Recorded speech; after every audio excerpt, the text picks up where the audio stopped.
Next up, we have a talk on event-based asynchronous sparse convolution network by Nico. And yes, so if you're ready, if you can start, that'll be great. Okay, perfect. Can you see my slides and can you hear me? Okay, nice. I'm happy to present our paper with the title Event-Based Asynchronous Sparse Convolutional Networks. I'm Nico Messikommer, and I did this paper together with Daniel Gehrig, Antonio Loquercio, and Davide Scaramuzza. With this work, we show that it's possible to use the sparse nature of events to make neural networks more efficient. But let me first show you why to use events in the first place.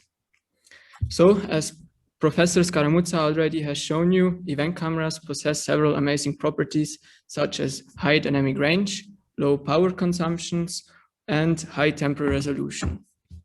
Because of this high temporal resolution, they also do not suffer from motion blur.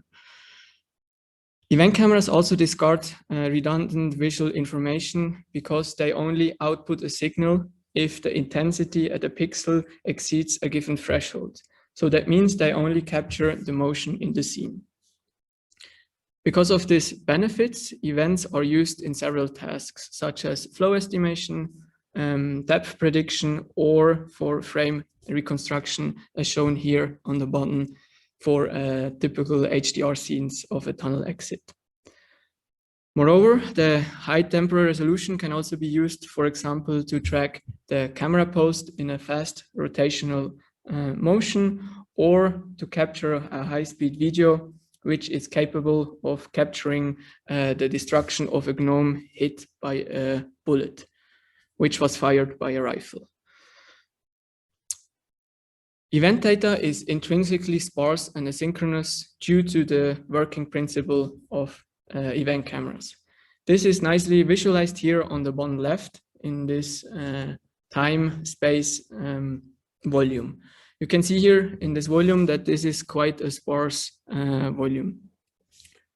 However, state-of-the-art event-based neural networks usually discard this sparsity, and they do this by converting the events first in image-like representations, for example, voxel grids or event histograms. This has the benefit that they can leverage existing deep learning techniques and thus use several years of research to achieve state-of-the-art performance in the specific task. However, as I mentioned, they ignore the sparsity of the event data, which leads to a lot of wasteful computation, for example, in regions where there are no events present. With our work, we now want to leverage explicitly this sparse nature by formulating two steps or approaches. First, we want to, we formulate local update rules which process a single event in the input. So we basically update a neural network based on the input location. That means only the neurons are updated which have the input location in the receptive field. As a second approach, we propose to use submanifold sparse convolutions. So you can see here on the bottom left, standard convolutions, on the bottom right, submanifold sparse convolutions. You can see here nicely that the standard convolution computes for each pixel in the event frame the convolution operation. In comparison, on the right, you can see that sparse convolutions only compute the kernel-weighted sum for active output sites, which means in our case for sites or pixels where there are events present. Let me first show you the local update rules with standard convolutions. So you can see here a single new event in the input marked here as red, and then the layer propagations. The regions in green represents the neurons which need to be updated based on this location. So basically it's includes the neurons which have the input or the new event in the receptive field. You can see here that as the depth grows, this region grows quadratically. In order to reduce this exponential growth, we propose to use submanifold sparse convolution. So we can see here again in green the output location which we need to compute the convolution operation. So we can see this is less than quadratic. In our paper, we also shown this theoretically, that this growth reduction is or can be defined by a fractal dimension. This fractal dimension basically defines how much the computational complexity grows with network depth. For dense for dense convolutions, this grows with a factor of 2 or exponential to 2, but we show in our paper that the fractal dimension of events is strictly less than 2. This is also shown here in this plot where we have in x direct x is the network depth and in y-axis is the number of computation. The green line represents the normal convolutions. The red line defines or represents the upper bound which we found by introducing the fractal dimension, and the blue line represents the effective computation needed by our network. And you can see here that the fractal dimension is always lower than 2, and that also the upper bound on the effective computation complexity is valid. Okay, now I've shown you that our network needs less computational operations. I also want to now show you that it performs still comparable to dense neural networks. For that, we have tested our framework on 2 computer vision tasks on 3 different data sets. For the task of object recognition, we can see, based on our experiments, that our framework uses up to 50 times less flops, so floating point operations than dense CNNs. At the same time, it also achieves a 4.3% higher accuracy than state-of-the-art asynchronous methods. For the case of, or for the task of object detection, we show that our method uses up to 18 times less flops while still performing 24.5% higher mean average precision score than state-of-the-art methods. So in conclusion, we propose a new framework which directly uses the sparse nature of events to reduce the computational complexity. We have shown theoretically that this is related to the fractal dimension, which is strictly less than 2, which is needed for standard convolutions.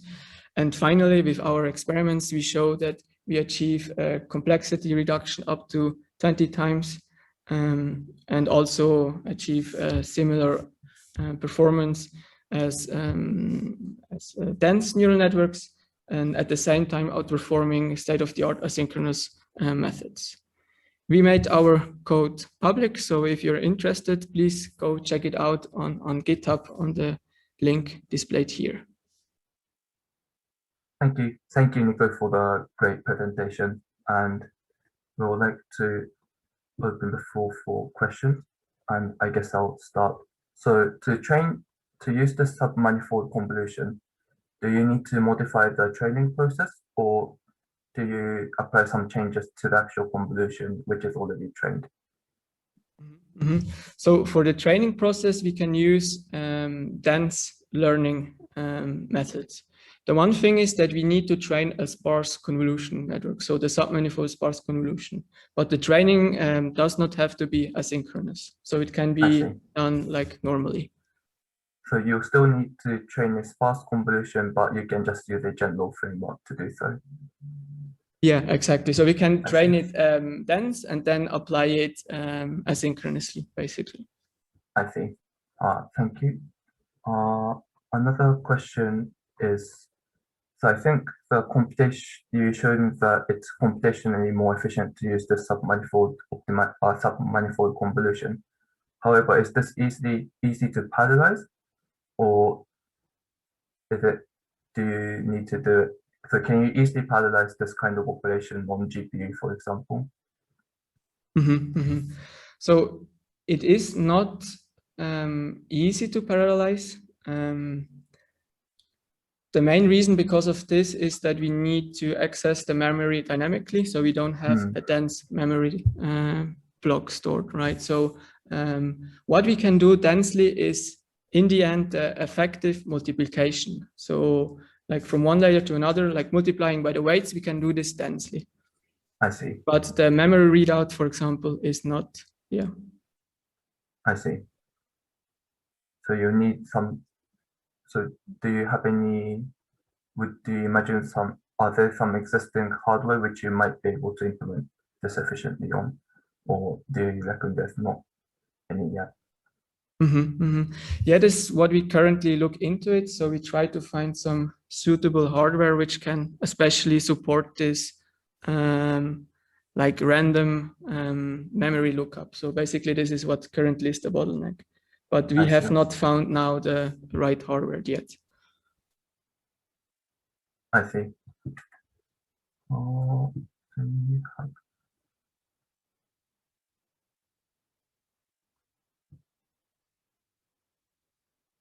So one last thing which I would like to ask is, when you did the evaluation, was this against a actual reading from event camera, or was this from like a simulation? So basically the experiments were done on actual data sets. So this one here is released by Prophecy. So they captured a large scale automotive data set. So it's a real data set, as well as the two others. So N-Cars is also captured from with a real event camera, as well as Caltech 101. I see. And I guess the noise from the event camera didn't affect the result too much. It did not, like especially like this salt and pepper noise. Like if you have a single location, the sparse convolution actually helped to reduce this, because it only stays, like this information stays locally there, so it does not spread if there is no neighboring pixels. Okay. Well, thank you very much for the presentation. And thank you. Yes, if you can join us for the poster session, which is in 15 minutes, that would be great. So we can ask you more questions. Sure.